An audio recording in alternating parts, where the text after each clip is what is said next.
So is it true that you saw hell? Oh, yes, absolutely. I saw the real hell. I was there.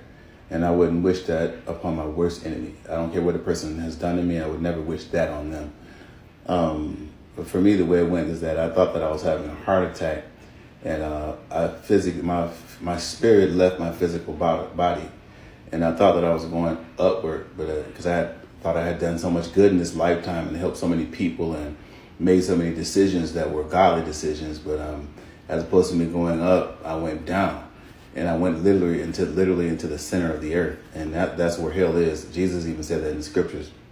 He says, just as Jonah was 3 days and 3 nights in the belly of a whale, so shall the Son of Man be 3 days and 3 nights in the belly of the earth, which is where hell is. The things that I saw were literally undescribable, and it just makes me emotional every time I talk about it. But it was one of the things that I saw that just blew me away was there's a man on all fours like a dog. He was burned from the crown of his head to the soles of his feet, and his eyes were bulging out. And what was worse than that is that he had a chain around his neck. So he was like a dog in hell. And what was even worse than that is that who was holding the chain? It was a demon holding the chain. And I knew, because they're not said, they're known. It's like a telepathic communication. I knew that this demon was sent in this man's life to ride him from his childhood until the time that he died, because the demon knew that if I could stay in his life long enough on the earth, if I can keep getting him to not serve God and to make bad decisions on the earth, then I'll have power over him in hell, and he'll be a slave to me.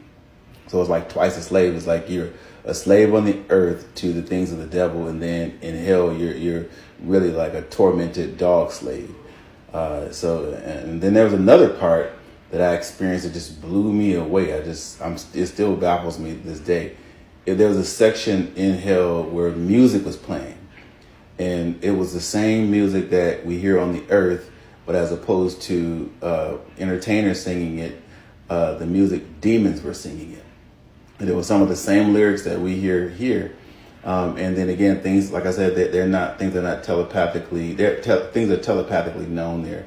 I knew that on earth, a lot of the lyrics and the music and the songs are inspired by demons. So sometimes when people smoke to get high and to get lyrics and to get verses and rappers and all those things. So in a lot of music, people actually smoke to get high, to get verses and to get bars and to be hot and to be fresh and to get that swag. But when they open themselves up to a false high, it's like illegal access into the spirit realm. They actually come in contact with demons who give them lyrics for the purpose of controlling people on the earth. So here, music is for like to get over a breakup. Don't worry, be happy. I busted windows out your car, or under my umbrella, or whatever.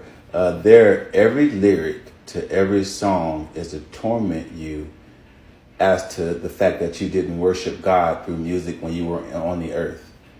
So it's like, you had a chance to worship him in church and worship him at home and worship him through music, but you chose to worship Satan by repeating the lyrics that he inspired to come into the earth. So there's people there for that, because music is very controlling. And I was angry with God, because it's like, how did I do this much good and I'm actually in hell? Well, I lifted up out of hell and I came back on the earth, and God began to speak to me. I actually saw the real Jesus. I saw him, and he began to speak to me, and he said, you have been secretly upset with the people that hurt you. You have been hoping that I would punish the people that hurt you. He said, these are not your people. These are my people.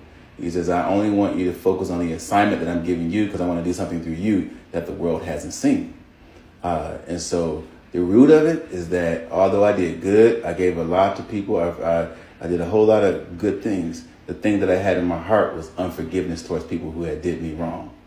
Because a person that can't forgive is a person that's forgotten how much they have been forgiven of. So that's my experience with hell. Hell is a real place, and I don't believe that God doesn't send people to hell. People send themselves to hell. And whatever's still left inside of you that God has been trying to get out of you, that you die with, that's going to determine where you go. God's going to want to know, did you learn to love well? Did you learn to forgive well? Did you serve me well? Did you do something greater than your life? Did you do anything that has eternal significance, or is everything selfish?